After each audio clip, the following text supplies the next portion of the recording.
Olá a todos, estamos aqui para mostrar um caso de sucesso da Clinic of Change. Aqui a Bárbara tem 31 anos, é engenheira informática e aceitou contar o seu caso na Clinic of Change, onde chegou com problemas de ansiedade, de uma depressão recorrente que não conseguia resolver por outros meios.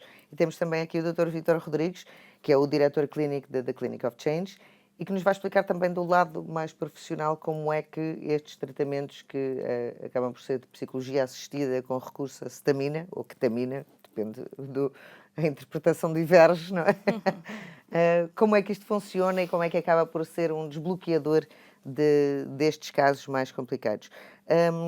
A Bárbara tem um percurso de vida que, enfim, muito pouca gente diria que é atreita a este tipo de problemas, porque teve uma vida riquíssima, viveu na Noruega, estudou na Noruega, estudou nos Estados Unidos, veio para cá, tem um emprego ótimo, sempre foi ótima aluna. O que é que explotou estas situações? É engraçado como... Foi se calhar exatamente isso, não é? Exato. É engraçado como a Joana não enquadrou a situação, porque eu acho que é, obviamente, uma coisa que muitas pessoas conseguem perceber, que eu e pessoas como eu tiveram muita sorte, muito privilégio nesta vida. Mas, de certa maneira, foi um bocado por causa disso. Claro que fatores pessoais e problemas de infância e tudo isso podem afetar, mas eu realmente comecei... Eu acho que já tinha ali uma ansiedade, uma depressão, já em criança, adolescente, basicamente, que foi, não é, uma altura também tumultuosa da minha vida por sair para estudar fora aos 16 anos. Porque Mas também já vem de alguma instabilidade em casa, na sim, infância. os meus pais divorciaram-se quando eu tinha 12 anos, o meu pai era alcoólico e isso sempre fez de mim uma criança muito medrosa. Eu lembro-me de, por exemplo, se a minha mãe tinha um jantar de empresa ou qualquer coisa e eu me sentia ansiosa e lhe ligava, se ela não atendia, eu começava logo a catastrofizar. Não é? Ela teve um acidente, ela morreu e agora o que é que vai ser de mim e da minha irmã? A irmã que é mais nova, Mais 4 nova, anos. 4 anos mais nova. E eu acho que isso, lá está, sempre me acompanhou em toda a minha vida, mesmo quando eu não tinha o vocabulário para descrever isso, porque a verdade é que até eu realmente ir para os Estados Unidos, em que tínhamos apoio psicológico disponível, eu não tinha sequer o vocabulário para descrever o que eu estava a sentir, se era normal, porque o que eu fazia sempre era continuar em frente. O que eu tenho que fazer é continuar em frente, o caminho é em frente. E tudo isto vai sendo esmagado cá dentro e não E lá está, interessa e vamos ultrapassar. porque eu tinha tanto sucesso academicamente e tive tantas boas oportunidades, eu sentia que não havia sequer outra opção Nem sequer tinha a o direito de considerar. estar mal. Exato. Eu quando fui para a Noruega, eu passei os 6 meses mais felizes da minha vida, nos 6 meses entre ter aceito e chegar lá. Quando eu cheguei lá, bateu-me de repente que eu era a única pessoa portuguesa num país que eu não percebia minimamente a linguagem, rodeada de gente que nunca conheci, e que estava completamente sozinha. E não havia grande coisa que eu pudesse fazer sobre isso agora. Eu nunca sequer me tinha preparado para esse momento. Eu estava tão entusiasmada com toda a oportunidade. A oportunidade também de me distanciar, não é, de certos problemas cá, de me reinventar e tudo isso, que eu nunca me preparei mentalmente, nem tive o apoio, não é, para me poder preparar mentalmente para esse tipo de mudança. E então os primeiros meses lá foram um dos mais infelizes da minha vida. E desistir nunca foi uma hipótese que lhe passasse pela cabeça? Passou no sentido em que, pronto, se worst comes to worst, não é? Se eu não conseguir realmente sair da cama, ou seja o que for, posso sempre fazer isso. Não é o fim do mundo. Mas há que ver que a Bárbara tinha 16 anos nessa altura, era uma criança, não é? E foi a primeira coisa, a primeira grande coisa não é que eu ganhei por mérito. A ideia de ter feito isso, de ter ganho uma coisa tão prestigiosa e que eu queria tanto e que estava tão entusiasmada para depois desistir, tinha que ser mesmo em último caso dos últimos casos. E com muita ajuda da minha mãe, por telefone, por Skype, naquela altura, eu consegui realmente encontrar o meu footing lá e seguir em frente com os estudos. E realmente foi muito bom. Esses 2 anos e depois os 4 anos nos Estados Unidos também foram muito bons. Mas lá está, eu acho que já aí mostrou aqui um grande craque na minha maneira de ver o mundo nessa altura, que é: eu tive sorte por ser inteligente, por ter certas oportunidades, portanto eu vou-me agarrar a isso e seguir em frente, don't let go, seguir em frente. Se eu continuar nestes carris, vai ficar tudo bem. E durante muito tempo isso funcionou. Lá está, eu consegui passar esse estágio de ansiedade inicial e de choque inicial e aproveitar e ter um rendimento muito bom. Não só a nível académico, mas a nível das outras coisas que a escola queria fazer, passar para os seus alunos. Uma coisa muito parecida aconteceu nos Estados Unidos. Nos primeiros 2 anos eu vivia, nós tínhamos que viver on campus nos primeiros 2 anos.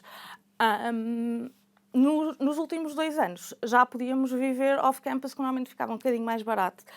E foi o que eu fiz então. E no início do meu 3º ano, eu voltava sempre para Portugal nas férias do verão, e no início do meu 3º ano, portanto início de setembro, eu estava a finalmente solidificar as minhas escolhas. Quando nós falámos um bocado, eu mudei muito de ideias sobre que majors e que minors é que eu queria seguir em frente com. E eu lembro-me que eu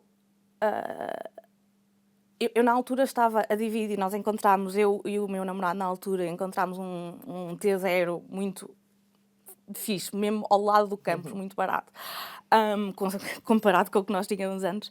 E então íamos os dois viver esses, pelo menos nesse ano, mas acabámos por viver os 2 anos lá, enquanto acabávamos a universidade. E ele, como era normal, tinha-se esquecido de renovar alguma coisa do visto, ou seja o que for, ele estava atrasado, ia chegar uma semana depois de mim, mas tudo bem. Já estive sozinha na Noruega, não é? Tudo bem. E chego lá, voo enorme, fazer connecting flights, tudo isso. Chego ao apartamento, nós já tínhamos começado a arrendar no início do verão, para podermos chegar e estar tudo pronto. E tive um ataque de pânico enorme. E foi a primeira vez que eu realmente disse, não, eu tenho que investigar isto, porque isto não pode ser normal. E foi uma coisa super interessante, que eu por acaso nunca falei muito, que eu não sabia realmente o que fazer. Eu pensei em ligar para o 911, não é? Mas depois não sabia o que é que ia dizer, não é? Eu estou-me a sentir muito mal e acho que vou morrer, mas não se passa nada. Sim, mas não se passa nada. E pronto, acabei por ficar só mais na internet a pesquisar os meus sintomas, até me acalmar, falar com a minha mãe. Mas no dia seguinte fui à clínica que a universidade tem para os alunos, que nós tínhamos disponíveis, acho que era 5 ou 10 consultas de psicologia por semestre, de graça, ou seja, com o seguro que já estávamos a pagar para os Estados Unidos. E então eu fiz isso e vi também uma registered nurse, que é basicamente um step below de médicos, mas podem fazer prescrições, não é? E então ela prescreveu-me pela primeira vez ansiolíticos e antidepressivos, e falei também com a psicóloga, com a terapeuta, para tentar, lá está, ganhar vocabulário, ganhar maneira de lidar com as coisas. E isso fez uma mudança radical na minha vida. Eu tinha 20 anos nessa altura, e sempre tive uma vida, não é, com sucesso e com oportunidade. Mas era difícil. E lá está, havia muitas coisas... Sim, não eram coisas que lhe caíam no colo, do esforço. E não era necessariamente por ser academicamente muito difícil, era difícil porque lá está, requeria grandes, se calhar, sacrifícios e coisas que eu não estava completamente mentalmente preparada e não tinha sequer o vocabulário para me preparar. E depois, quando eu tinha a reação emocional, em vez de tentar interrogar isso, não é? Teve que chegar ao ponto de eu estar sentada no chão, lágrimas, a hiperventilar, para dizer, não, eu não posso continuar só a pensar que isto passa e eu fico tudo bem. E foi aí que, lá está, ou seja, eu comecei a tomar medicação psiquiátrica pela primeira vez e comecei também um regime de terapia. E esse semestre, o primeiro semestre do meu 3º ano, é quase o revés da moeda o primeiro semestre da Noruega. Foi dos melhores meses da minha vida. Eu estava a fazer exercício todos os dias, solidifiquei as minhas escolhas académicas e, apesar de ter entrado nesses majors late, porque tinha mudado de ideias tantas vezes, consegui ter imenso sucesso e senti-me mesmo bem pela primeira vez, eu acho, na minha vida. ao acabar a universidade estava ainda bem, mas lá está, esse impacto tão grande que teve de não ter medicação, não ter apoio para começar a ter, já estava mais desgastado, não é? E pela altura que eu voltei a Portugal, a seguir, que eu voltei imediatamente à minha graduação para Portugal, continuei a ser acompanhada por uma psiquiatra e uma psicóloga, e as coisas estavam mais ou menos estáveis. É um momento de fluxo também na minha vida, e então eu dei-me alguma graça.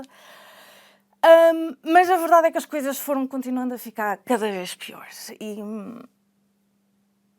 apesar de, a partir do momento que eu comecei a ter a linguagem, a perceber melhor os meus sintomas e os meus problemas, eu ter sempre sido muito proativa, a verdade é que eu estava numa fase da depressão tão resistente a tratamento que, por mais proativa que eu estivesse a ser, há limitações. Nada funcionava, no fundo. Pronto, a nível farmacológico, pelo menos, eu tentei tantos cocktails diferentes. E a nível psicológico também tentei terapias diferentes e coisas assim, e nada estava realmente a funcionar. E em 2019 foi o meu fundo absoluto. Em 2019... Ainda antes da pandemia. Antes da pandemia, sim. É engraçado, porque a pandemia para mim foi o começo de uma coisa bastante melhor. Mas no início de 2019 eu sei que as coisas estavam muito, muito más. E eu nesse ano tive várias baixas por razão de doença. Acabei por estar internada no Hospital de Aveiro a fazer ECT. Que não sei até que ponto é que realmente funcionou também. E ECT são choques. sim, Electroconvulsive Therapy. E passado uns meses disso, eu já tinha retomado o trabalho e nesta altura estavam a ser uns bons meses que eu estava a trabalhar nessa altura presencialmente no Porto. E era todos os dias ir para o metro, Em ir para o sacrifício trabalho. sempre. Pior do que isso, infelizmente, era ir e ficar ali a olhar para aqueles carris a pensar, e se eu fizesse alguma coisa? Ou às vezes lembro-me de estar no segundo piso, não é, do edifício onde trabalhava e olhar para baixo e pensar só. E eu nunca fiz uma dessas coisas porque não tenho os tomates para fazer uma coisa dessas em público, mais do que outra coisa, eu acho. Mas o que eu acabei por fazer foi um dia, fui trabalhar e estava tão mal e eu já tinha tentado tanta coisa, não é? E eu, felizmente, não sou um caso que escondi isso. Eu fiz isso muito claro à minha mãe, à minha psiquiatra. Toda a gente sabia que eu estava ali com uma situação difícil. No entanto, obviamente, nesse dia eu não disse nada a ninguém. Fui para o trabalho, chateei-me com a vida completamente e disse: eu não consigo mais com isso. E à hora do almoço eu saí do trabalho, fui para casa sem dizer nada a ninguém. Fui para a cama, porque a única coisa que eu queria era ter um último momento de conforto e nunca mais sofrer. E eu nessa altura estava a fazer uma medicação que eu sabia que era possível uma pessoa fazer overdose. E eu sempre, no início do mês, aquilo eram caixas de 60 comprimidos. E quando eu ia à farmácia a aviar, era sempre uma altura de risco acrescido para mim, porque lá está aquela tentação, era como olhar para os carris ou olhar para o chão de segundo andar. A grande diferença, claro, é que isso eu podia fazer no conforto e privacidade da minha casa, e isso apelou muito mais a se calhar o argumento de que também não é tão irreversível como uma das outras situações. Claro que depende sempre, não é? Mas eu pensei em coisas como atirar-me de uma ponte e coisas assim, mas eu não acho que ia conseguir fazer isso em público, não acho que ia conseguir ter a presença de mente para fazer uma decisão dessas. Mas em casa eu tinha, aliás, eu lembro, eu tomei basicamente a caixa inteira, não é que tinha. E E são muitos medicamentos, portanto não foi em segundos. Foi no curso, basicamente, de 15 minutos que eu estava com uma bebida a ir bebendo e foi quase uma coisa calmante e uma coisa... O doutor se calhar sabe, não é? As pessoas dizem que muitas vezes quando uma pessoa faz a decisão de realmente cometer suicídio, de repente sente-se muito melhor, não é? Porque Está a arrumado. perspectiva de sofrimento futuro está arrumada. E eu lembro-me de que isso foi realmente uma altura muito pacífica e de perder consciência e não sei como. Não tive... Eu acabei por depois, várias horas depois, a retomar a consciência. O meu namorado na altura chegou a casa. Eu acho que lhe devo ter dito mais ou menos o que é que tinha acontecido. Entretanto, ele ligou para a minha mãe, chamaram uma ambulância, eu fui para o hospital. Mantiveram-me em observação, porque o risco com aquela medicação em particular era um ataque cardíaco mais do que outra coisa, ou qualquer problema cardíaco. Não sei exatamente o que mais é que me fizeram, não é? Mas lembro de ficar no hospital 24 horas, ou uma coisa assim. E foi uma coisa super interessante, porque eu lembro-me... Houve dois takeaways para mim disto. Um foi que eu nunca me vou esquecer da cara da minha mãe, que veio de Aveiro, quando me estavam a levar. E ela estava tão triste, tão desiludida. E ela é a minha pessoa preferida no mundo. E eu sabia, claro, por isso é que, por mais que ela não soubesse que era uma impossibilidade... É a concretização do pior, da Não pior é? Eu realmente convicção. nunca tinha feito qualquer tentativa antes e agora estava a fazer e basicamente isso é a razão que eu decidi que não ia voltar a tentar uma coisa assim. Não teve... Foi simplesmente a cara da minha mãe nessa altura. O outro lado, que é se calhar menos inspirador, é que não teve mais nenhum efeito. Eu não saí de lá a dizer ainda bem que estou viva. Exato. Foi a pior decisão que eu já fiz, não é? Eu sabia que não ia repetir porque realmente vi o sofrimento que aquilo tinha causado na pessoa que eu mais gostava no mundo, mas não tive nenhum tipo de Revelação. agora sim, revelação, agora estou curada ou estou no caminho de ficar curada. Ou Não. seja, no fundo era uma decisão, mas que mais uma vez era por uma razão externa, não era uma coisa... Sim, foi muito assim, ou seja, deixou-me outra vez na cepa torta. Eu estava ali com uma depressão resistente a tratamento, tinha ficado pior ao ponto de ficar o pior possível, não é? Que uma depressão pode E ficar. aquilo já nem sequer era uma opção ainda por cima. E No agora, fundo era e pior. é um bocado isso Claro. também, porque eu até aquele momento tinha sempre aquela ideia, não é? De que quando Da as coisas fuga. ficarem tão piores, eu tenho sempre... A partir do momento em que fiz essa tentativa, vi as consequências dessa ação da minha mãe. Sabia que não podia voltar a fazer aquela Claro. decisão. E, portanto, deixou-me bastante na cepa torta, mas se calhar ainda mais torta agora do que estava no passado. E pronto, isto foi no fim de 2019. Início de 2020, começa a pandemia. No meu caso, acho que me ajudou. No sentido em que... não sei, quase que foi um reset ao mundo que me permitiu fazer um reset também. Muito, muito lentamente, se calhar por ter percebido que não tinha essa opção do suicídio e que tinha que encontrar outra opção, eu fui fazendo uma recuperação. Mas foi uma coisa extremamente lenta, gradual, mas também verdadeira. Eu comecei... uma coisa que eu pensava, lembro-me de pensar durante anos até naquele pico de 2019 e ainda 2020, era pensar que eu era uma pessoa muito menor do que já tinha sido. Que eu tinha perdido imensas partes de mim, partes super essenciais de mim. Eu lembro-me na altura que eu pensava neste período, que era o período de quando eu não fui uma pessoa. Que a depressão, em particular, me tinha retirado tanta coisa que eu não era uma pessoa. Porque uma pessoa é capaz de sentir esperança, uma pessoa é capaz de sentir felicidade. E quando eu não consigo ter essas coisas...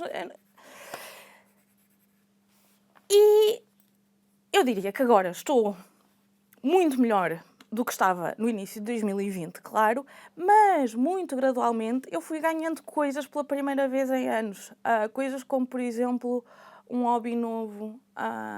Eu comecei a fazer umas pinturas com um pintor que tem uma galeriazinha no Porto, e pronto, também encorajada lá está pela minha psiquiatra, que finalmente eu acho que encontrei também a psiquiatra certa nessa altura, para trabalhar num caso que era muito complicado.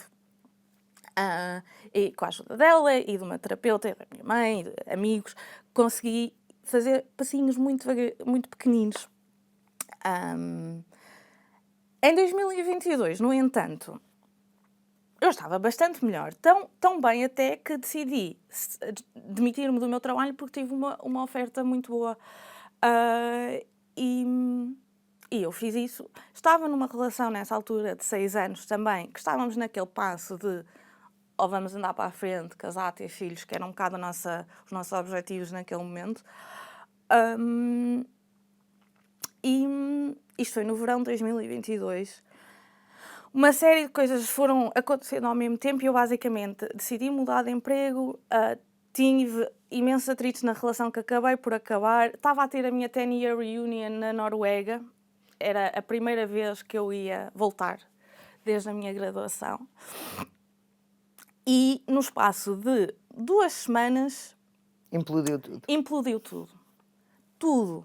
Eu acabei por me demitir do novo trabalho também porque detestei a atitude deles. Eu senti que eles foram completamente insinceros na entrevista e que pronto, não vale a pena entrar nisso. A relação implodiu. Amizades que estavam ali na órbita da relação, amigos comuns, também implodiram.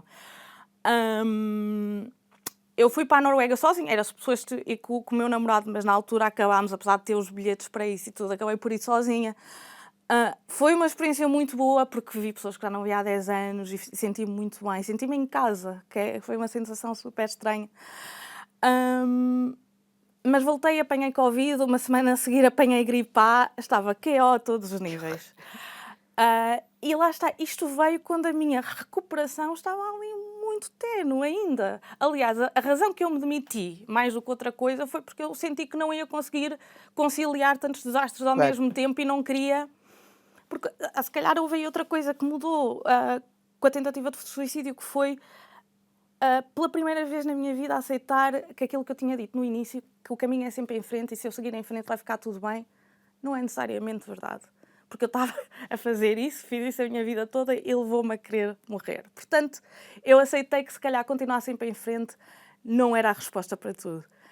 E isso foi a primeira vez em que eu decidi, pronto, eu vou tirar um me time, Aceitar.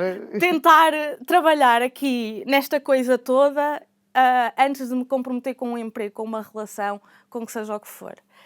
Isso foi no verão de 2022 e eu acho que estou muito melhor agora e estou muito feliz de ter feito essa pausa. Acabou por coincidir com uma série de coisas que eu estou feliz de não estar a trabalhar para ter o tempo, como a morte da minha avó, que foi no ano passado, o nascimento da minha afilhada, que também foi no ano passado, e pronto, uma série de questões familiares e pessoais que eu fico feliz. O meu pai também morreu, mas esse não, pronto, não fez a diferença emocional tanto que a minha avó fez. Mas tudo isso foram mudanças que foram acontecendo e quando é que entra The Clinic of Change na sua vida? Ora bem, foi há cerca de um ano atrás, Foi exatamente. precisamente neste ano também. Porque eu ouvi falar, eu já tinha ouvido falar da ketamina, como a Joana se calhar já conseguiu ver, eu sou uma pessoa que gosta muito de pensar, mas principalmente de me informar, de usar o conhecimento a meu favor, principalmente no que diz respeito à minha saúde mental, como era uma coisa que estava a ser tão difícil para mim, e como eu sei que, pronto, sou uma pessoa relativamente inteligente que consegue ir percebendo coisas se tiver acesso a recursos, eu estava muito interessada em tudo o que eram tratamentos para a depressão que fosse resistente a farmacológicos normais. E uma das coisas que eu tinha lido era exatamente ketamina. Eu tinha lido isso e tinha ficado interessada quando estava mesmo suicida, porque a ketamina, do que eu entendo, é uma das poucas drogas que alguns estudos, pelo menos, sugerem que consegue diminuir a ideação suicida, coisa tipo 40% em 24 horas. O que eu achei que era Um milagre. Era um milagre. E a ideia de eu ter... Eu nessa altura perguntei muito à minha psiquiatra se era uma coisa que era possível todos fazermos, mas ela disse-me que, portanto, isto em 2019, disse-me que não, ou que pelo menos ela não sabia. E há cerca de um ano atrás, a minha mãe também, eu falo disto tudo com a minha mãe, e ela viu um artigo que estava a falar da abertura da Clinic of Change aqui em Lisboa, e como sabia que eu tinha tido bastante interesse, pronto, principalmente quando estava nessa fase mais difícil, mas continuava a ter interesse, porque lá está, apesar de ter tido uma recuperação, que mostra também que é possível, com trabalho, uma pessoa fazer isso mesmo com medicamentos normais e com terapia normal, se houvesse uma coisa que me pudesse ajudar nisso e potenciar isso, tanto melhor. E quando ela mandou o link, eu fui logo ao site explorar e vi uma série de conversas também com o Dr. David Nutt, que começou este tipo de terapia no Reino Unido. E basicamente liguei logo no dia a perguntar se era possível ter a consulta de elegibilidade, que fiz com o Dr. Vítor, e começar o programa mediante a aceitação. Era uma coisa que eu tinha a certeza que queria experimentar, porque estava bastante informada acerca dos riscos e isso tudo, e porque estava um pouco desesperada também para encontrar uma coisa que realmente, pronto, porque eu estive muito feliz de fazer essa pausa e de realmente tirar o tempo que eu precisava para lidar com tudo o que estava a acontecer e até para lidar com essas coisas externas sem ter as outras pressões que eu sempre achei que eram precisas na vida, que não havia maneira de viver sem elas. E que tive muita sorte de ter um certo nível de privilégio e ter algum dinheiro acumulado, e o apoio da minha mãe também me permitiu fazer isso, que não é uma coisa, obviamente, todas as pessoas podem fazer. Mas pronto, obviamente que o ideal era sentir-me tão bem, melhor que nunca até, para conseguir voltar a enfrentar estes lados da vida, como uma carreira, não é? Para além de estar só em stand-by mode, que foi um bocado como eu senti que estava a encarar, principalmente em 2022, no início de 2023. E pronto, e então realmente eu acabei por fazer uma série de consultas com a doutora a Carla Manis, que é terapeuta, puramente de terapia, não é? Dela conhecer-me só melhor antes de começar o tratamento assistido pela ketamina, porque lá está, já tive muitas psiquiatras e psicólogos, e eu sei o quão difícil é ter o fit certo e quão difícil é realmente as coisas encaixarem da maneira que precisam. E ainda por cima, para um tratamento que era relativamente caro e que estava a fazer a deslocação do Porto para Lisboa e isso tudo, queria ter a certeza que tinha um bond, não é, com a terapeuta, que sentia que valia a pena. E então acho que tivemos para aí umas 8 consultas antes de começar o tratamento, e depois foi um mês basicamente seguido. Nos fins de semana eu vinha, fazia o tratamento com a ketamina no sábado, e depois tinha a ação de integração no domingo com a doutora, 4 fins de semana, e depois voltámos a ter estas sessões de terapia mais de follow-up, com intervalo agora já. Acho que esta foi a segunda vez, eu fiz uma com 3 meses de follow-up e agora voltei ontem a fazer outra. E qual é que foi a principal diferença que sentiu na primeira vez que foi submetida ao tratamento com a ketamina? É super interessante. As 4 vezes foram... A terceira e a quarta foram um bocado parecidas, mas a primeira e a segunda, e depois a terceira e a quarta, foi cada uma experiência completamente diferente de tudo o que eu já tive. Eu adorei a minha experiência, e eu acho que ajudou muito também eu ter optado por ter sessões de terapia extra antes, para ter realmente, porque eu acho que o que foi mesmo importante, claro que a ketamina é muito importante nesta situação, mas muito importante também, que se calhar é fácil de ignorar, é o ambiente, é eu sentir-me realmente segura com a terapeuta, segura no lugar. Nós fizemos basicamente um rehearsal no dia anterior, em que ela me põe os fones, põe um cobertor de chumbo para... E estou deitada no sofá e faço basicamente o processo que vou fazer no dia a seguir para ficar confortável com esse setting. E claro, por esta altura já estava muito confortável com a terapeuta também. E então, quando realmente me foi administrada, por via intravenosa, a droga, eu estava a sentir-me num ambiente muito bom, muito controlado, muito seguro, muito confiável. E acho que isso me ajudou muito. A primeira sessão, eu senti que eu normalmente sou sempre esta bola de sentimentos e emoções, muitas vezes à flor da pele, muitas coisas que quero absorver, muitas coisas que quero dizer, e muitas reações emocionais ao mundo.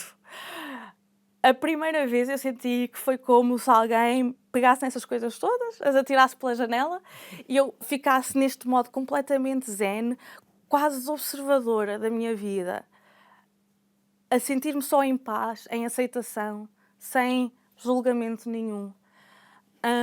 E essa primeira sessão foi uma sessão que foi muito mais, da maneira que eu me lembro, não é? Foi muito mais sobre esse feeling e esse estado do que propriamente coisas muito vívidas. Mas a memória mais vívida que eu tenho é de facto de estar num edifício no meu college nos Estados Unidos, que eu costumava... Era um edifício que eu não tinha aulas, porque era um edifício de arte. Eu costumava ir lá muitas vezes, aquele tinha um cafezito e era muito bonito.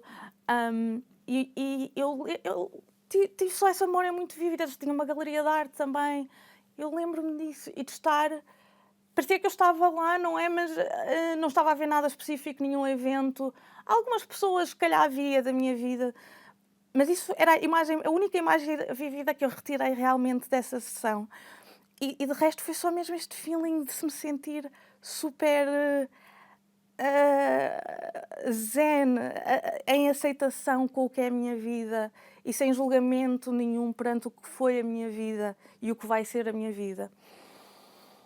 E foi uma coisa fantástica, obviamente, eu adorei isso. E depois lembro-me que no fim da noite eu senti que, pronto, obviamente aquilo vai tendo um efeito que vai ficando cada vez menor, sim. Mas como a pessoa continua a sentir no dia. Cheguei ao fim da noite, aquilo foi às 11 que eu fiz a ketamina, não é? Cheguei à noite e eu estava a sentir que isto estava tudo a subir e eu lembro-me de estava tão bem sem estas coisas todas, estes sentimentos, estas emoções, porque é que eu não posso voltar a isso? Mas foi uma coisa que eu tenho conseguido, de certa maneira, ativar e voltar lá, não é? Mentalmente.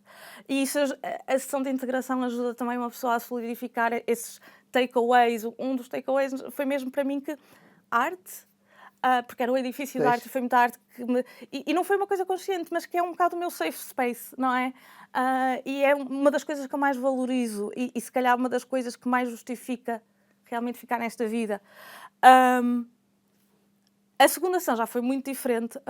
De certa maneira foi quase o contrário, foi muito emocional. A segunda sessão normalmente eu chamo Todas Eu Aqui. Porque eu basicamente, essa foi muito vívida e eu vi-me a ir a vários momentos da minha vida, desde criança pequena a adulta, e basicamente, atrás no tempo, resgatar essas bárbaras dessas situações e a trazê-las para mim, a trazê-las literalmente para o momento em que eu estava, naquele momento. A ir buscá-las a esses passados e a esses momentos difíceis, a esses momentos de solidão, de tristeza, de falta de esperança.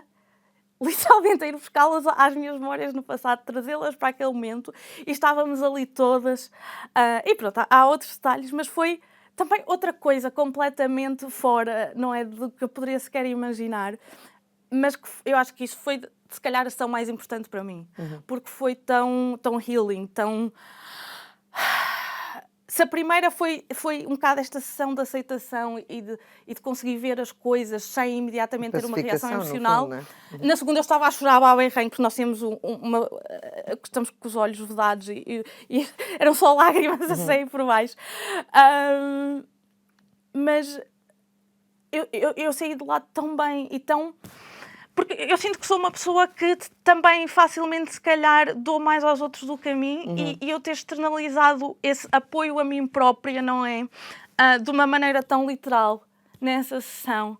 E a trazer as bárbaras todas, a unificá-las neste momento de estar segura e estar bem. Acho que foi tão importante e permitiu-me, se calhar, fazer paz com tantas situações, incluindo as situações específicas que dessas memórias vieram. A terceira e a quarta ação, eu quase que encaro como quando uma pessoa é criança, não é? E tem que ir tomar uma vacina e depois recebe um roçado ou um chupa-chupa. Eu quase sinto que a terceira e a quarta ação foram uma chupa-chupa. Porque a dosagem vai aumentando e pela terceira e pela quarta ação as coisas estavam a um nível já muito mais retirado deste pessoal, que foi a primeira e a segunda, e era aquele nível, se calhar, mais associado a psicodélicos, que é o nível cósmico, é eu sou Deus, eu sou tudo, eu vejo tudo, eu consigo perceber o universo neste momento e estou mesmo bem aqui.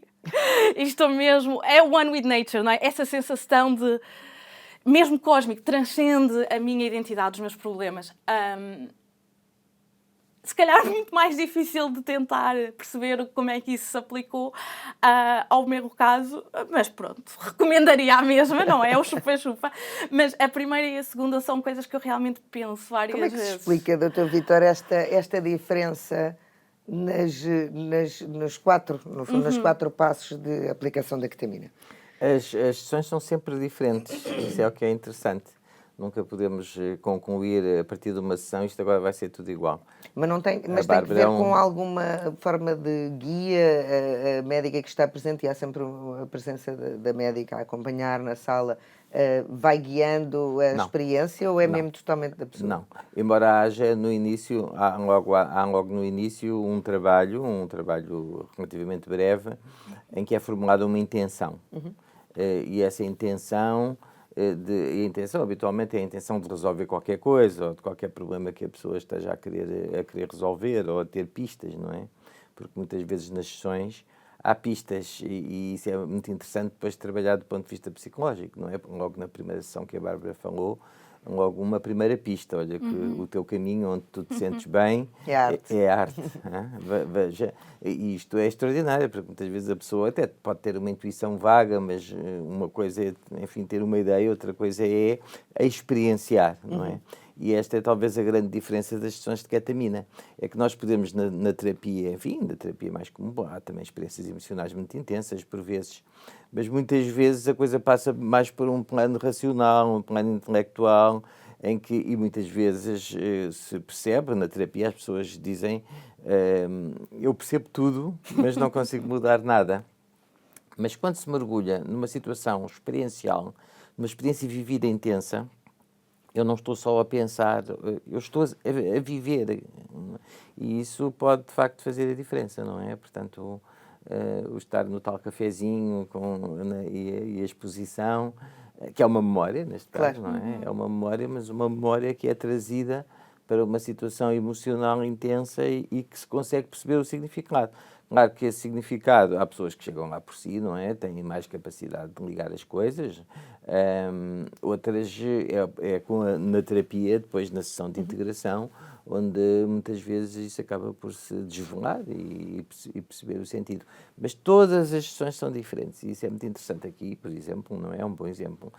Se a Bárbara estivesse à espera que a primeira sessão, agora às 4 são uma repetição da mesma, não foi o caso, ainda bem, porque as pessoas precisam, e aqui até há de facto, eu acho que ela pôs muito bem a coisa, que é aspectos mais pessoais, não é? E depois aspectos já cósmicos, mais transcendentes, transpessoais, se quisermos, mas que estão, portanto, já num outro plano, que para algumas pessoas, é também muito importante, não é? Até porque há pessoas que vão mesmo à procura disso. Da espiritualidade, isso, não é? Portanto, pessoas que têm mais abertura a esses aspectos. Mas também é importante por um outro motivo. Muitas pessoas estão numa situação ligada à depressão, não é? Sem sentido, não é? E muitas vezes esta ligação ao todo, ao cosmos, ao universo, vem acompanhada de uma ideia de que eu pertenço. Há uma sensação de pertença e há um sentido para mim, quer dizer, não estou aqui por acaso, a minha vida tem um sentido.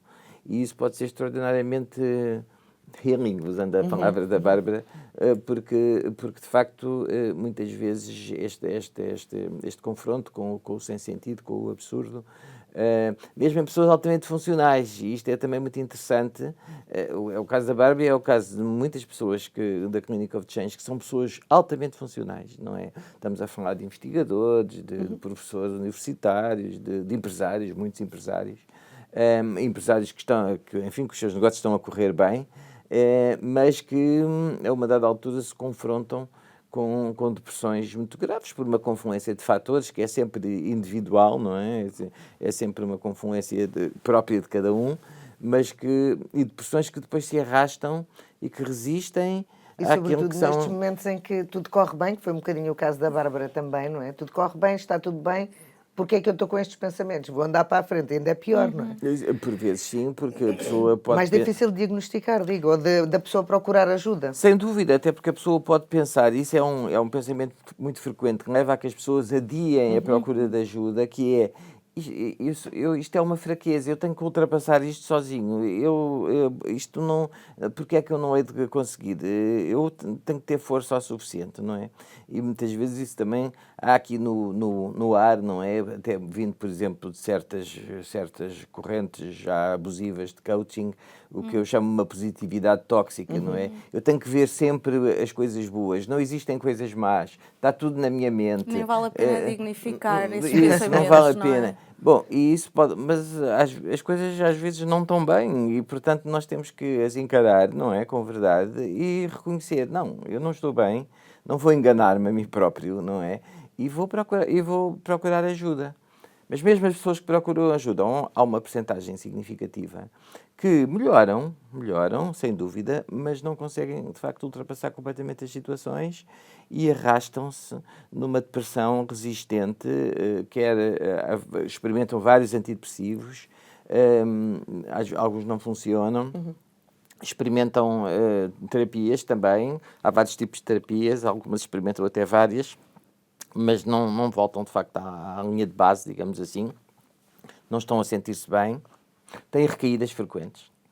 O fenómeno que nós chamamos até de dupla depressão, que é a pessoa já está deprimida, e depois tem mesmo uma crise aguda, e essas pessoas são, de facto, as pessoas que têm indicação para este tipo de tratamentos com Que, aliás, não é uma coisa nova, é uma coisa que é inclusivamente feita em clínicas especializadas. Por exemplo, no Júlio de Matos faz-se isto, não se fazia, era ainda se calhar no privado, não é? Cá. Sim, começou aqui em Portugal, começou de facto no público, no Beatriz Anjos, e depois já Ou seja, é uma coisa que, para quem acha que que vou tomar psicadélicos agora, não, isto é uma terapia perfeitamente aceita, corrente normal. Nem mais, é exatamente isso, é uma terapia que hoje em dia está disponível, mas evidentemente que talvez aqui a diferença é que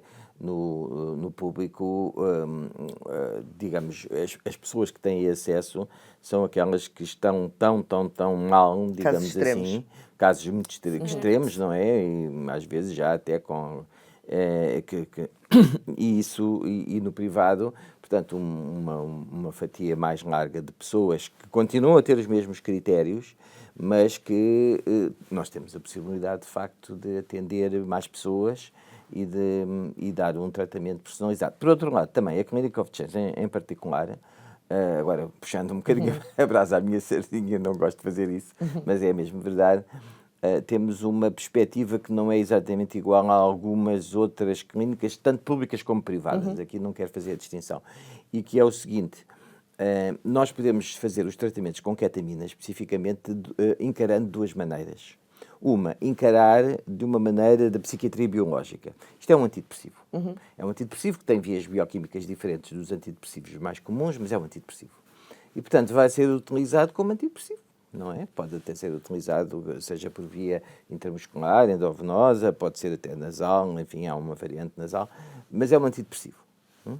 E, portanto, os aspectos psicológicos não são tidos em conta, a pessoa vai lá, faz as suas sessões, no caso, portanto, da ketamina intramuscular, faz as suas sessões e vai-se embora.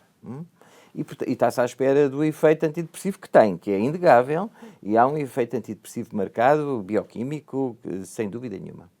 Mas quando há acompanhamento... Mas nós não fazemos, nós não temos essa ideia. Nós não temos essa ideia. Isto é, aproveitamos evidentemente os aspectos antidepressivos e bioquímicos e sobretudo a neuroplasticidade cerebral, mas o que nos interessa fundamentalmente é trabalhar os aspectos psicológicos. E por isso é que é psicoterapia assistida por ketamina, não é? Não é uma terapia de ketamina, não é? É uma psicoterapia e, portanto, é uma psicoterapia breve, evidentemente, mas de facto são trabalhados com a profundidade possível aspectos psicológicos e são aproveitados os tais aspectos psicadélicos das sessões, coisa que de outra maneira, na outra perspectiva, não. Pelo contrário, até são considerados efeitos secundários, efeitos indesejáveis, digamos assim. Aqui nós não só os consideramos desejáveis, como queremos que eles existam, e a Bárbara é um bom exemplo, não é? De todas as pistas, esta recuperação das várias Bárbaras perdidas no passado e também, vou cometer esta inconveniência, uma Bárbara no futuro, não é? Sim, no fim dessa segunda sessão havia basicamente uma certa... Pronto, eu identifiquei como uma Bárbara, mas não era uma Bárbara passada, mas que estava um bocado a olhar e a escrever uma coisa. Eu gostava muito de escrever um dia. E então, pronto, lá está, não só foi buscar as Bárbaras do passado, Como mas também o projeta uma potencial. nova. Isso, É ver veja a riqueza psicológica disto, não é? E o desperdício que era dizer, pronto, vai-te embora agora e faz a tua elaboração tudo próprio, sem trabalhar este aspecto absolutamente fundamental, que ia escapar às pessoas, não é? Não é indesejável, é desejável e nós... Agora, o que é preciso aqui, talvez o segredo? Temos, de facto, psicoterapeutas, não é? Isto é um projeto que começou com um psiquiatra, que sou eu, que também sou psicoterapeuta, e mais três psicólogos, mas psicólogos, de facto, com muita experiência, psicólogos todos muito credenciados, não é? E, portanto, trabalhamos porque sabemos trabalhar estes aspectos, não é? E, portanto, isso faz, do meu ponto de vista, faz a diferença. E em que casos é que este tipo de terapia é recomendada? É em qualquer caso? É especialmente eficaz em adições, em depressões? Sim, há guidelines internacionais e nós respeitamos rigorosamente as guidelines, não é? Embora eventualmente depois bem sabemos que às vezes as coisas nem sempre são seguidas e são alargadas em certos sítios, não é? Porque há de facto uma certa confusão. Até saiu recentemente um artigo que eu ainda nem li, mas que me mandaram da confusão que há de certas clínicas, ditas clínicas, depois com festas e com fins de semana e com uma misturangada que não tem nada a ver com um trabalho sério e rigoroso, não é? E muitas pessoas procuram-nos, de facto, porque depois de compararem vários aspectos e de várias clínicas, percebem, eu acho que consegue perceber-se, não só pelo nosso site, mas também digamos assim, pelas entrevistas, que estamos a falar de um trabalho muito rigoroso, não é? E até pelas ligações internacionais, o professor David Nutt, que é uma referência mundial, não é? Exato. E outras pessoas. Ora, isto então para dizer que as indicações que hoje em dia são mais ou menos consensuais são de facto a depressão resistente. Portanto, resistente a antidepressivos e a terapias. Também há estudos muito consistentes relativamente à perturbação de adição alcoólica, portanto, ao chamado alcoolismo, portanto, doença alcoólica. Há estudos muito consistentes e que mostram uma eficácia também muito grande e também com uma consistência de evidência empírica, não tão grande como em relação a estas duas, mas suficiente para poderem ser recomendações. Temos perturbações de ansiedade, também resistentes. Estamos sempre a falar de pacientes que passaram por... Já se tentou já fizeram o percurso normais todo e não resultou, não é? Ou só resultou parcialmente, não é? E perturbações de ansiedade, perturbações do comportamento alimentar, também são outra indicação, perturbações de stress pós-traumático, e eventualmente até poderiam beneficiar também de outras substâncias psicodélicas que não apenas a ketamina, mas só a ketamina é que é permitida, por enquanto, porque será no futuro, eventualmente as coisas mudarão.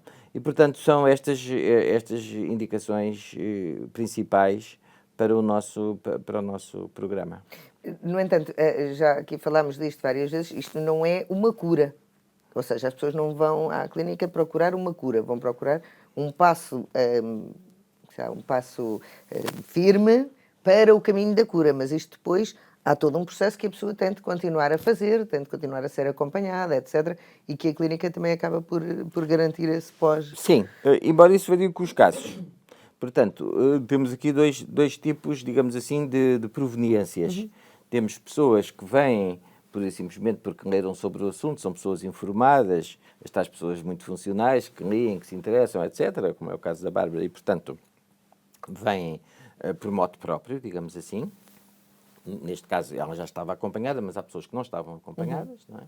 E há pessoas que vêm recomendadas por psiquiatras, por psicólogos, psicoterapeutas. As pessoas que vêm recomendadas fazem o tratamento, estão 1 mês e meio, vão lá, contando com tudo, e voltam para os seus psiquiatras e os seus psicólogos, etc. Agora com muito melhor, em princípio, não é? E com muito material para trabalhar. O muito melhor também aqui, talvez uma ressalva, porque não é 100%. Claro, é um desbloqueador, no fundo. Não, é? mas mesmo em termos da resposta, sim, é um desbloqueador, tem razão, mas mesmo em termos da resposta, há pessoas que não respondem, são à volta de 30%. Portanto, 30% das pessoas não têm resposta terapêutica. E se eu dissesse que era 100%, estaria a vender a banha da cobra. Isto é, não há nenhum tratamento no mundo, mesmo em medicina física, que dê 100% de resposta. Isso não existe, não é? Nenhuma cirurgia. Até porque nós biologicamente somos todos diferentes. Não, exatamente. Portanto, vai sempre haver algum corpo que vai ter uma Claro, resistência. claro, é isso mesmo. E, portanto, aqui ainda não estamos no ponto científico, desenvolvimento científico, para dizer que esta pessoa vai calhar nos 30 ou nos 70, não é? Claro que a maior parte das pessoas, e eu digo sempre isto, sou sempre muito, muito honesto, logo na avaliação inicial, claro que a maior parte das pessoas pensa, bem, 70, 30, com sorte vou estar nos 70. Mas alguém tem que estar dos 30, Claro, esta claro. é que é a verdade, não é? Bom, mas as pessoas, de facto, algumas melhoram muito e melhoram a tal ponto que até nem continuam, porque são os próprios psiquiatras que diminuem muito a medicação, às vezes ficam com uma coisa residual de manutenção e outras até descontinuam, digamos assim, e sentem-se bem e vão se sentindo bem, pelo menos até onde nós podemos fazer o follow-up, não é? Há outras que, de facto, vão precisar de uma continuação de um trabalho, e essa continuação, se a pessoa não tiver, a Clinic of Change oferece essa possibilidade, até porque é uma clínica que se abriu no sentido de que não é uma clínica de administração de ketamina, é uma clínica de saúde mental, que tem consultas de psiquiatria, tem consultas de psicologia, vários tipos de terapia, vários tipos de programas específicos para diferentes pessoas, e também tem o programa, e é de facto uma vertente muito importante, de psicoterapia assistida por ketamina. E, portanto, as pessoas podem, se quiserem, podem continuar connosco e a continuar a fazer o seu trabalho, e muitas, de facto, optam por isso, porque percebem que foi, como disse, uma espécie de porta de entrada e depois é preciso uma consolidação dos resultados obtidos com o programa. Quimicamente, como é que se explica o efeito da ketamina? É uma pergunta difícil, Lima, não é? Porque, há muitas, digamos assim, muitas vias bioquímicas, não são todas completamente conhecidas, mas talvez o mais importante reter é que a ketamina vai por uma via bioquímica diferente da maior parte dos antidepressivos. A maior parte dos antidepressivos são o que nós chamamos inibidores da recaptação da serotonina e alguns também da noradrenalina. Isto é, para simplificar, aumentam essas substâncias, a serotonina e a noradrenalina. Que é o que nos faz sentir bem? Nas fendas sinápticas, exatamente. E, portanto, nas sinapses há ali um aumento, porque a recaptação é inibida, e, portanto, há um aumento e isso faz-nos sentir bem. Não é? E faz-nos sentir bem se estivermos deprimidos, porque se não estivermos deprimidos não vai dar grande resultado. Porque há pessoas que tomam antidepressivos julgando que se vão não tanto deprimidas para se sentirem melhor, mas não, por aí não vou conseguir. Agora, a ketamina, de facto, vai por outro lado, vai sobretudo inibir e atuar num outro neurotransmissor, que é o glutamato. Através do bloqueio de um dos receptores, que depois acaba por dar um aumento do glutamato por vias paralelas. e é esse, mas há outros, que acaba também por interferir um bocadinho nas monoaminas, os opiáceos endógenos também acabam por também ter algum efeito, mas estes são vários efeitos, mas o principal, de facto, tem a ver com o glutamato. Mas mais importante ainda, em termos bioquímicos, é percebermos as coisas e cada vez mais as neurociências olham para o cérebro como um conjunto de redes neuronais. E dessas redes neuronais, há uma que controla as outras todas. E essa, que é chamada Default Mode Network, isto é, default porque é que se as outras forem todas desligadas, ela continua. E ela, de facto, controla as outras todas. E essa é desligada. Ok. Isto é, todo o material reprimido, de alguma maneira, falando em termos mais psicanalíticos, todo o material reprimido começa a vir à superfície, exatamente porque aquela rede que controla normalmente e bloqueia. reprime e bloqueia, não é? E que é necessária, porque senão nós ficávamos demasiado desinibidos e podíamos fazer disparates. Só que ali a pessoa está num ambiente de grande Controlado. segurança, não é? E é muito importante esta ligação, não é? Este bonde, como disse ao terapeuta, não é? É preciso que a pessoa confie muito na pessoa que está lá, o terapeuta e o psiquiatra que também está lá, e tem que haver ali uma ligação. De facto, desligado isso, emerge todo esse material, e esse material é que depois vai ser trabalhado nas sessões de integração. Por isso é que é tão importante fazer a sessão de integração, psicoterapia, no dia a seguir ou no máximo 2 dias depois. Porquê? Porque a ketamina tem ainda um outro efeito muito É importante. enquanto o modo está à Isso procura das coisas para voltar a meter nas Nem gavetas, mais. não é? E aí há uma grande neuroplasticidade, isto é, há uma transformação que se vê mesmo, que há fotografias, não é? De novas ligações entre os neurónios, novas redes neuronais que até aí estavam, de facto, não estavam ativas e passam a estar. Isso permite que a pessoa passe a ver as coisas de outra maneira e de uma maneira diferente daquela que a tinha levado à situação de depressão. Portanto, é de facto fantástico. E quando as coisas correm mal? Quais é que são os riscos de acontecer alguma coisa? Há uma avaliação médica inicial para evitar que as coisas corram mal. A ketamina é muito segura, do ponto de vista físico é muito segura, e isso descansa-nos logo. É muito conhecida porque era usada como anestésico. E como anestésico, os anestesistas já sabiam que era das mais seguras, usada até em crianças, etc. Portanto, E a dosagem muito segura. que nós tomamos em terapia é muito, muito inferior à dosagem anestésica. Isso era o que eu ia dizer. Portanto, mesmo em altas doses é muito segura. Mas nós usamos doses subanestésicas, não tem nada a ver com as doses da anestesia. E, portanto, há algumas contraindicações, evidentemente. Qual é a principal? A principal é a hipertensão arterial não controlada. E aí até eu tenho um certo orgulho de apanhar pessoas e de salvar a vida a várias pessoas que tinham hipertensão há anos e não sabiam. E quando vão lá, e pessoas em risco, não é? Há alguns na casa dos 50 e em risco de ter um infarto, não é? E às vezes até com outros fatores. Mas que não ligavam, não mediam, etc.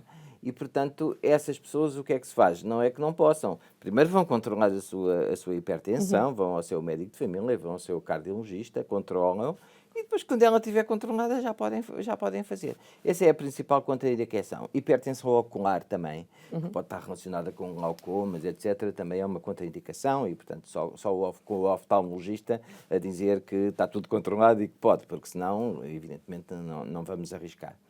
E depois as indicações gerais de qualquer intervenção, não é? Insuficiências cardíacas muito graves, hepáticas, renais, o bom senso, não é? Claro. Não indica, não porque a ketamina seja tóxica para qualquer desses órgãos, mas porque, enfim, são regras gerais da medicina. Do ponto de vista psiquiátrico, propriamente dito, nós evitamos primeiro a pessoa tem que ter indicação, e contraindicações aqui, bem, pessoas que tenham tido, por exemplo, situações psicóticas complicadas, nomeadamente esquizofrenia, por exemplo, com internamentos devido à esquizofrenia, ou quadros de doença bipolar descontroladas, uma situação maníaca, essas também não são aconselháveis. tirando isso, o que interessa é que tenha as indicações para o programa e as coisas até agora, o correr mal, o que é que pode correr mal? Quer dizer... É não acontecer nada. Não, sim, não acontecer nada. É o pior que pode acontecer. Eventualmente, mesmo que a pessoa tenha, no caso da Clinic of Change e dos hospitais, obviamente, mesmo que a pessoa tenha qualquer intercorrência que nada tem a ver com a ketamina, mas que acontece ali por acaso, como pode acontecer entre nós agora, um de nós podia ter um infarto, uma coisa assim, não é?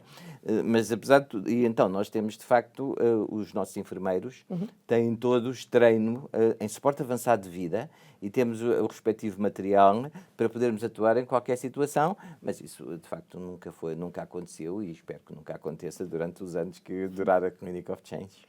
Tendo em conta os resultados que são de facto incríveis, tendo em conta o baixo risco que tem, tendo em conta o preço que é muito elevado, e vou-lhe pedir que partilhe um intervalo de preços também, que pode chegar a um tratamento destes, faria sentido haver, e tendo em conta que isto são coisas que são recomendadas a pessoas específicas, haver um tipo de comparticipação de saúde mental para acompanhar estes tratamentos, visto que o público também não tem tanta oferta assim? Sim, claro que sim, do meu ponto de vista sim. O preço também não é tão caro como as pessoas possam pensar, isto é, se a pessoa tiver um seguro, um seguro de saúde, vai comparticipar uma parte, não o tratamento de ketamina em si, ainda não conseguimos, embora estejamos em negociação com seguradoras, mas vai comparticipar as consultas, todas as consultas de psiquiatria e psicologia.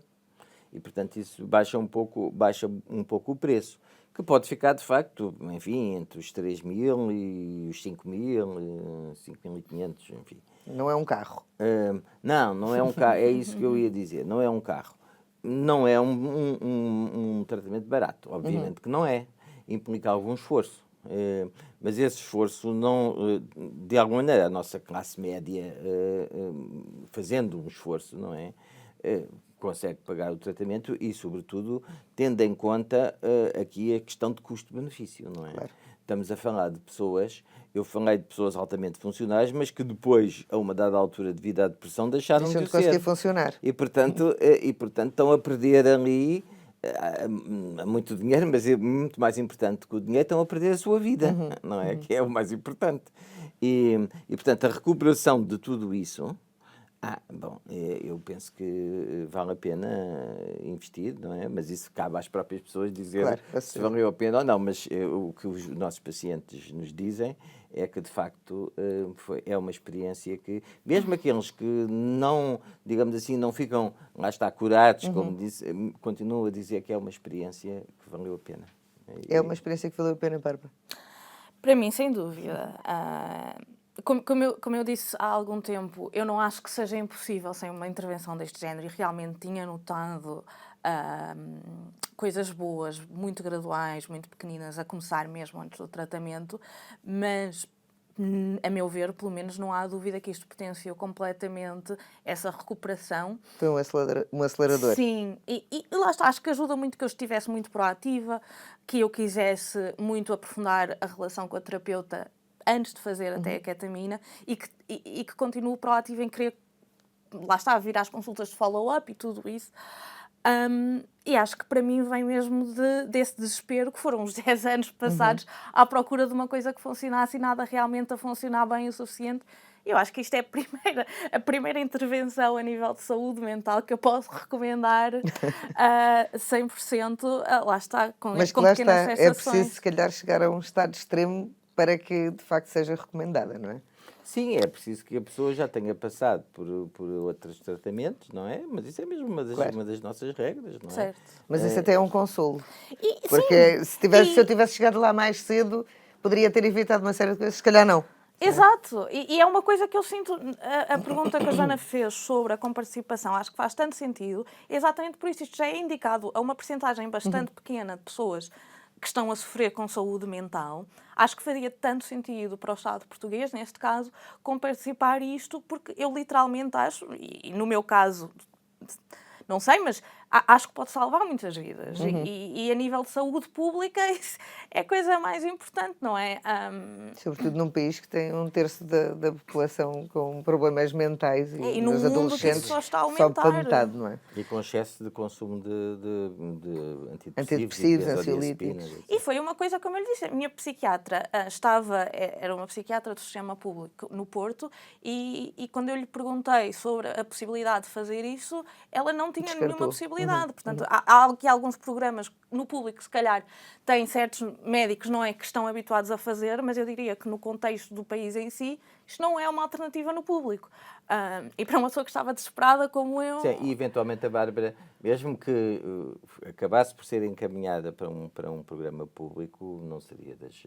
Quer dizer, Claro, o caso não é tão extremo isso, que... Exato. haveria pessoas muito Claro, claro. à frente e em listas de espera, não é? Claro. Portanto, Bárbara, Dr. Vítor Rodrigues, muito obrigada aos dois por terem estado aqui a contar a vossa experiência e obrigada a quem nos acompanhou nesta entrevista. Sapo, disponível em sapo.pt.